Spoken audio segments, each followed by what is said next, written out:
I trusted my son-in-law, Nathan, and he ruined my life for years, stealing my identity, manipulating my family, and even getting the police to bury my reports. From panic attacks and insomnia to public humiliation, I had nowhere to turn until I uncovered hidden recordings and exposed him live on TV. This is my journey of betrayal, survival, and reclaiming my life. I never thought the sound of silverware clinking against porcelain could feel like a threat. But the Christmas dinner, the one that shattered my life, every scrape of a fork was a gunshot to my nerves. I sat at the long mahogany table in my father's house, the smell of old books drifting from his study, watching Nathan, the man who had orchestrated my torment, raise a glass of red wine like he was toasting his own victory. My throat was dry, but my palms dripped sweat. That was the night everything collapsed. It didn't start there, though. The nightmare had been building for years, like a slow leak behind the walls, until mold consumed everything. At first, Nathan was just my son-in-law. Polished. Charismatic. The kind of guy who never raised his voice but made you feel small with a single smile. Everyone else called him a mentor or such a great provider. But to me, over time, he became the shadow in every room. I remember the first time I noticed it wasn't normal. It was late evening, September 14th, 2016. We had just left a fancy steakhouse downtown where he insisted on ordering for everyone. "Trust me, Carter, you'll love the ribeye medium rare," he said, sliding the menu out of my hands like I was a child. And yes, the ribeye tasted incredible, buttery with garlic, but I couldn't ignore how he leaned into the waiter's space, making a show of dominance. I laughed it off at the time, told myself it was just his way. But later that night, he pulled me aside in the parking garage. "Listen, I know you've been struggling with that $234 utility bill," he said, almost casually. My chest froze. I hadn't told anyone about it, not even my dad. Nathan smirked. "I can help you, but remember, favors always run both ways." His words dripped with honey, but underneath was poison. I should have run then. Instead, I convinced myself he was just trying to help. That's what made his manipulation so effective. He wrapped control in kindness. He paid the bill. He even sent me links to financial planners. But the moment I accepted his help, he owned me. I see that now after therapy. Back then, I thought I had gained a supportive family member. My dad, Peter, was proud I'd finally gotten close with Nathan. "He's got drive, Carter. He can teach you how to handle pressure," Dad said, polishing his glasses at the kitchen table. The word stung, because Nathan's lessons were already eroding me inside. The first Christmas I spent with Nathan and the family, he told me in front of everyone, "Carter, why don't you share that story about how you froze during that job interview?" The whole table laughed, including my father, who thought Nathan was just teasing. My ears burned, my heart pounded. I forced a smile. That night, I lay awake, staring at the ceiling, fighting a panic attack I didn't have words for yet. Chronic insomnia began there December 2016. Over the years, the red flags multiplied. He started calling me late at night, asking about projects at work he shouldn't have known about. He impersonated me online. I didn't know it yet, but coworkers whispered about my weird posts on LinkedIn. People at the gym stared, whispering too, and I thought I was paranoid until I saw my face on a fake profile asking for money. Still, I stayed silent, partly because Nathan had a way of making you doubt yourself. Gaslighting. Smiles in public, venom in private. And partly because every time I thought of speaking up, I remembered the parking garage and the way he knew details about my life I hadn't shared. It was like he had access to my brain. The breaking point, the first undeniable sign something was rotten, came in 2019. I walked into my basement to grab the Christmas decorations, and there it was, my late wife's wedding dress, still sealed in its plastic, shoved into a box with Nathan's handwriting on the tape. He had no business touching that dress. My stomach flipped, bile in my throat. When I confronted him, he just smiled. "I thought you'd forgotten it. Some memories aren't worth keeping." That was the moment the illusion cracked. After finding my wife's wedding dress shoved in that box with Nathan's handwriting, something inside me finally shifted. The dress wasn't just fabric, it was the last piece of her I had left. I could still picture her twirling in it, sunlight catching the lace. To see it treated like trash felt like Nathan was spitting on her memory. My chest tightened until I thought I'd pass out right there in the basement. I confronted him the next day at my dad's house. "Why did you touch it?" I demanded. My voice shook, but I forced myself to meet his eyes. Nathan smirked. "Relax, Carter. I was helping clean up. You hoard things. It's unhealthy." Unhealthy. That word. He tossed it at me like a diagnosis, like I was some broken thing he had to manage. And the worst part? My dad chuckled, patting Nathan's shoulder. "He's probably right, son. Maybe it's time to let some things go." My mouth went dry. I wanted to scream at my father. That was her dress. But the words lodged in my throat. After therapy, I learned that's what trauma does. It freezes you. Your brain rewires itself for survival, not confrontation. You feel like a deer staring down headlights, every muscle ready to flee but unable to move. That was me, night after night, lying awake at 2:37 a.m., heart pounding, unable to sleep. Chronic insomnia had taken over my life. The red flags kept piling up. Nathan would make jokes in front of others, but always with information he shouldn't have known. At work, my coworker Denise pulled me aside one late evening. She closed the office door, her eyes darting nervously. "Carter, I don't know how to say this, but I think someone's been impersonating you online. Clients are confused. One even mentioned you asked them for money through a weird email." My stomach dropped. "What? No, that's not me." She nodded quickly. "I know, but be careful. Whoever's behind it is smart. Too smart." At the time, I didn't connect at all. I thought maybe I'd been hacked, or maybe Denise was mistaken. But she looked me dead in the eyes and said, "Don't trust everyone around you." That warning hit me like a whisper from the future. Meanwhile, the community had already started turning cold. At the gym, Guys who once spotted me now looked away. I caught whispers. That's him, right, the guy who begs for money online. My face burned, hot sweat soaked my shirt. I wanted to shout the truth, but shame glued me silent. The worst part was Nathan acted like my saviour in public. He clapped me on the back at family gatherings. Carter's been through a lot, but we all have his back, right? Everyone would nod. My dad would beam with pride at how supportive Nathan was. No one saw the smirk Nathan shot me when heads turned away. And then came the police report. In July 2020, after a panic attack so severe I ended up in the ER, I finally tried to file a report about identity theft and harassment. I remember sitting in that fluorescent lit station, hands trembling, voice cracking as I explained everything. The officer listened, nodded, and said he'd file it. I felt a flick of hope. That hope died 3 weeks later when Denise whispered, "Carter, the officer you reported to, he's Nathan's cousin. I didn't realize until now. I'm so sorry." The betrayal was suffocating. My legs went weak. Every ounce of trust I'd held in the system evaporated. Of course Nathan had people protecting him. No wonder my complaint vanished without a trace. That night, I sat on my couch with the wedding dress laid across my lap, still in its crinkling plastic. I pressed my forehead to it and sobbed until dawn. I wasn't just fighting Nathan, I was fighting a web I couldn't even see the edges of. Sleep became impossible. Even when I dozed, nightmares jolted me awake, Nathan standing over me, whispering secrets I hadn't told anyone. My therapist later called it hypervigilance, but at the time it felt like I was going insane. Was he bugging my house? Was he reading my mind? The first therapy session I dragged myself to was in February 2021. I sat across from Dr. Morales, unable to look her in the eye. "I think I'm losing my mind," I whispered. She leaned forward. "You're not. You've been conditioned to believe your reality doesn't matter. That's the abuse talking." Those words cracked something open in me. For the first time in years, I felt like maybe I wasn't crazy. But therapy also unearthed memories I'd buried, the gaslighting, the humiliation, the way Nathan's control seeped into every corner of my life. Still, I didn't know the full extent. Not yet. The truth that he'd been impersonating me, draining me financially, and weaving lies into my entire community was still waiting in the shadows. And when it came into the light, it would destroy everything. The truth came at me sideways, like an ambush I should have seen coming but didn't. It was September 29th, 2021 late evening, 8:47 p.m. I was at my apartment, sitting in the dark with only the glow of my laptop. The smell of old books drifted from a stack of therapy workbooks on my desk. My fingers shook over the keyboard as I typed my name into Google for the 1000th time. And there it was, an entire website under my name. Photos of me, stolen from my Facebook. Posts I had written about financial desperation, conspiracy theories, even racist comments I would never make. I clicked contact us at the bottom of the site and found an email, carterbusiness@consultantmail.com. My stomach churned. That wasn't mine. I opened another tab and searched the email address. It led to multiple LinkedIn accounts, each with my picture and Nathan's phone number listed as assistant. My hands went cold. He had been impersonating me online for years. Not just one fake profile, dozens. And worse, he'd been running them like a business, funneling people into scams under my name. No wonder my reputation had turned to ash. I sat back in my chair. Diddy. The room seemed to tilt. I heard my therapist's voice from our last session. Hypervigilance is your mind's way of protecting you. But this wasn't paranoia, this was real. The next morning, I went to my father. "Dad," I said, laying printouts on his kitchen table. "Look at this, Nathan has been impersonating me. He's ruined my name." Dad frowned, adjusting his glasses. "Carter, this looks extreme. Are you sure?" "I'm sure." My voice cracked. "Why would I make this up? Look, this is his number. He's been doing this for years." Dad shook his head slowly. "Nathan's been nothing but helpful. Maybe you're—" "Don't say it," I snapped. "Don't you dare say I'm imagining this." For a moment he just stared at me, the smell of his old books drifting from the study. Then he stood, muttering, "I need to think." It felt like my own father was slipping away from me, like everyone was slipping away. Later that week, Denise, my coworker, called me from a blocked number. Her voice was frantic. "Carter, listen to me. I should have told you sooner. It's not just Nathan. There are others. He's been training people. Your name isn't the only one he's used." My heart pounded. "What do you mean?" "He's teaching a whole network how to manipulate, how to coerce silence. Carter, you're not the only victim." I staggered to the sink, gripping it so hard my knuckles turned white. "Why didn't you tell me this before?" I thought the police would handle it, but the officer you filed with, his cousin's married to Nathan's sister. It's a circle. I'm sorry." I wanted to scream, but no sound came out. All I could hear was blood rushing in my ears. That night, panic attacks hit like waves.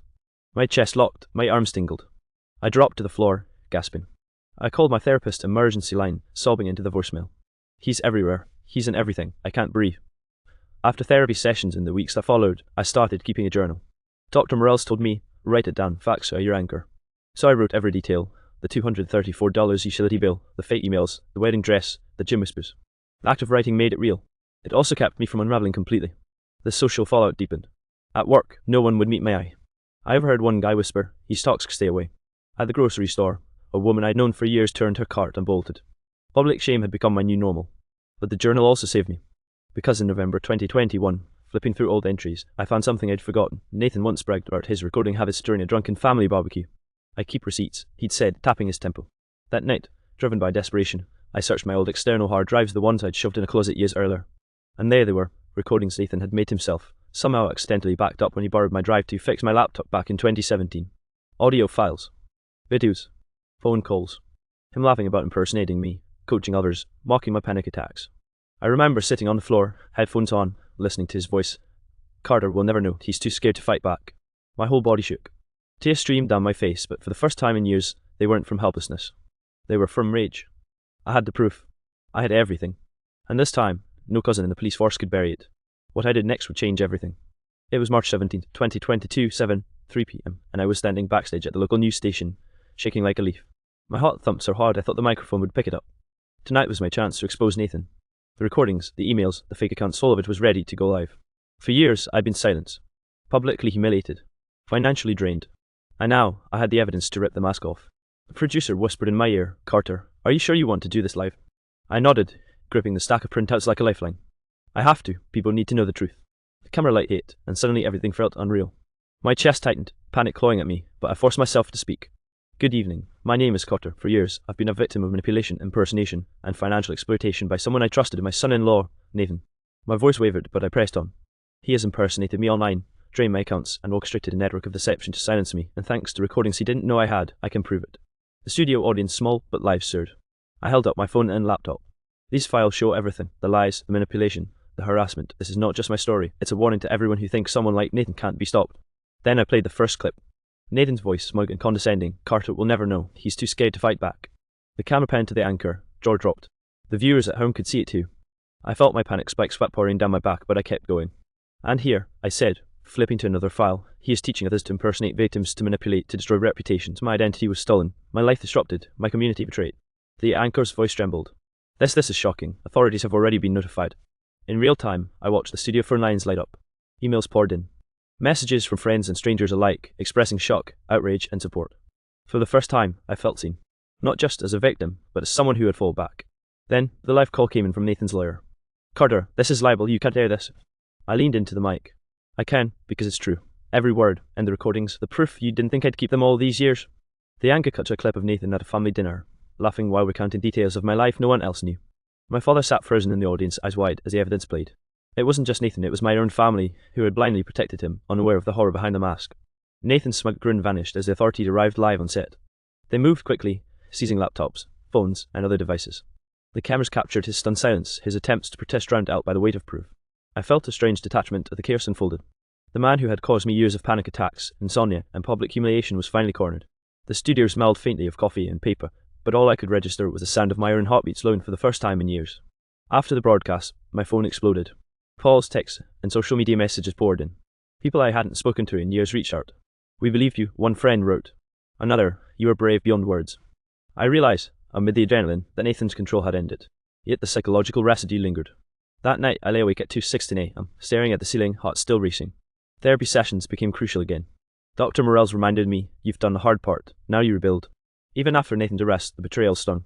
The cousin in the police force still needed to be confronted. I filed complaints. Legal action became a maze of paperwork, hearings, and financial restitution. Each step reminded me of how deeply the abuse had infiltrated my life. But the recordings, the live exposure, they were my armor. And slowly, over months, I felt a sense of power return. Power not to control others, but to reclaim myself. By the time the dust settled, Nathan was facing multiple charges: identity theft, financial fraud, and coercion. My name was cleared. My reputation, though battered, began its slow recovery. And I knew, for the first time in years, that the nightmares could no longer dominate my reality. I still wake up in the middle of the night sometimes, drenched in sweat, heart racing. But now, those moments are reminders, not chains. Reminders that I survived, that I fought back, and that no manipulator can take what I've rebuilt inside myself. The night after the broadcast, I thought relief would come in waves. Instead, I was hit by a silence so heavy it felt like drowning. The adrenaline had faded, leaving only exhaustion, shame, and a hollow ache in my chest. The world had watched me expose Nathan, but the social fallout didn't disappear overnight. People I thought were friends, neighbours, co-workers, even family were hesitant to reach out. Whispers lingered in hallways, emails went unanswered, and even my father, Peter, seemed unsure how to face me. I spent hours pacing my apartment, staring at the wedding dress in plastic, the one Nathan had desecrated years ago. I picked it up, cradling it in my hands, and for a moment I couldn't tell if I was angry, sad, or just numb. My apartment, once a safe place, smelled faintly of old books from the therapy journal stacked on my desk. The smell triggered memories of every late-night panic attack, every time I'd been too afraid to answer the phone, too terrified to confront what I couldn't see. I couldn't sleep. Not really. My mind kept replaying the broadcast, Nathan's shocked expression, the anchor's trembling voice. But it wasn't triumph I felt, it was terror. Would someone retaliate? Had I really seen all of his accomplices? Each noise in the apartment made me jump, heart hammering like a drum. I checked locks, windows, doors, a ritual that became more obsessive with every passing hour. By December, therapy sessions were a lifeline. Dr. Morales insisted, "You need structure, Carter. Nights of terror won't disappear immediately." I followed her advice, setting strict routines by time at 11 p.m, meditation, journaling. But the panic attacks came regardless, often at 2 a.m, when the apartment was silent and my thoughts became predators. One particularly bad night, I ended up coiled on the bathroom floor, hyperventilating, convinced that Nathan was somehow still orchestrating my downfall. My fingers clawed at the tile, and I whispered, "I can't do this anymore." Even in daylight, trust was shattered. At work, people stared, whispered, and avoided me. The fake online post Nathan had made years prior had left an indelible mark on my reputation. Meetings were tense. Clients asked questions that cut like knives. Gym sessions, once a refuge, became arenas of scrutiny. People would glance at me, murmur, and walk away. Social isolation had become my shadow, almost as oppressive as Nathan's years of manipulation. Financially, I was drained. Legal fees, therapy costs, and lost income from clients who had believed Nathan's impersonation left me reeling. The $234 utility bill that had triggered the parking garage conversation years ago seemed almost trivial now, a small prelude to the devastation he had caused. My finances were a minefield, each statement, each invoice, a reminder of what I had lost. Even family ties were frayed. My father, Peter, oscillated between guilt and disbelief, unsure how to support me without feeling complicit. I had to confront him repeatedly, asking, "Why didn't you see it? How could you let him walk all over me?" Each confrontation drained me emotionally, but I refused to let silence creep back into my life. The betrayal by the police officer Nathan's cousin hung over me like a storm cloud. My reports had been buried, leaving me vulnerable, powerless, and afraid to trust anyone in authority. I had nightmares about the files disappearing, of people I counted on turning against me. Hypervigilance became a survival mechanism. Even simple interactions, a knock at the door or a call from an unknown number, triggered panic attacks. By January 2023, I hit rock bottom. I sat in my apartment, surrounded by stacks of papers, recordings, and journals, sobbing uncontrollably. I realized that even though Nathan was behind bars, the damage he had done could not be erased. Identity theft, public humiliation, psychological trauma, it was all mine to live with, and I wondered if I would ever feel safe, sane, or whole again. Dr. Morales reminded me that healing wasn't linear. "You survived the storm, Carter," she said during a session. "Now you rebuild, not in a day, not in a week, but slowly, piece by piece." I clung to those words like life rafts in an ocean of despair. That winter, I learned to grieve not just for the losses Nathan caused, but for the years I had spent under his control. I allowed myself to feel every emotion: rage, fear, shame, sadness, and, eventually, cautious hope. I sought community support groups for victims of manipulation and identity theft, connecting with people who understood my fear and humiliation. Their stories mirrored mine, and for the first time, I felt I wasn't alone. The rock bottom phase taught me resilience. I realized that my life, though scarred, was mine to reclaim. The journey forward would be slow, full of triggers, therapy sessions, and confronting difficult memories, but I had survived the darkest chapters. The next step would be rebuilding not just my reputation, but my inner sense of strength. Recovery wasn't immediate, it was deliberate. I started small, with routines that anchored me. Every morning at 6:30 a.m, I brewed coffee, wrote in my journal, and reviewed therapy notes. Slowly, the panic attacks became less frequent, insomnia loosened its grip, and the nightmares receded to mere shadows at the edges of sleep. I had therapy 3 times a week, and Dr. Morales guided me through exposure exercises, revisiting the wedding dress, replaying recordings of Nathan's manipulation, and reclaiming the narrative of my life. By March 2023, I had taken my first real step toward empowerment travel. I booked a flight to Lisbon, Portugal. I wanted to leave behind not just the apartment, the streets of my city, and the echo of whispers at the gym, but the mental prison Nathan had built inside me. Walking along the Tagus River, smelling salt and bread from the street vendors, I realized how small my anxieties looked against the vast blue of the sky. I started keeping a victory journal, separate from my therapy notes. In it, I listed every moment I reclaimed agency, calling clients confidently, confronting awkward neighbors, speaking at a support group for victims of identity theft. Each entry was a medal, a testament to the fact that I had survived trauma that had tried to redefine me. I also pursued legal restitution, finally filing a civil suit against Nathan and his accomplices. The court proceedings were grueling: evidence, cross-examinations, the reliving of years of betrayal, but each hearing strengthened my resolve. When the verdict came, awarding compensation for financial losses and emotional distress, I didn't celebrate immediately. Instead, I allowed myself a quiet, victorious smile. The legal system, which had failed me for so long, had finally validated my suffering. Alongside the legal battles, I reconnected with my father, Peter. It took months of honest conversations, therapy sessions together, and shared grief over what Nathan had stolen from us. The smell of his old books now brought warmth instead of dread. One evening, while unpacking a box of holiday decorations, we found the wedding dress, still in its plastic. We didn't need words, just a look and a nod, and I understood that some things could be reclaimed with care and love. Socially, I rebuilt too. Friends who had disappeared returned after seeing the broadcast. Others were replaced by people who respected boundaries and valued honesty. At the gym, whispers faded. Some people even apologized for the rumors they had repeated. Slowly, I learned to trust again, not blindly, but cautiously, with a sense of discernment I never had before. Financially, life stabilized. The civil settlement covered the lost income, therapy costs, and some of the legal fees. I took control of my accounts, secured all passwords, and implemented rigorous digital safeguards. Nathan's impersonation schemes no longer held power over me, and the paranoia that had once dictated my every move began to dissolve. By summer 2023, I was planning my next trip to Japan. I wanted to experience worlds beyond my trauma, to remind myself that life was vast, beautiful, and so full of wonder. In Kyoto, wandering through the silent bamboo forests and the quiet temples, I felt the sense of peace I hadn't known in over a decade. Each step was symbolic, reclaiming autonomy, reclaiming joy, reclaiming myself. I also began speaking publicly at seminars about identity theft, emotional manipulation, and family betrayal. My story, once my deepest shame, became a tool to help others.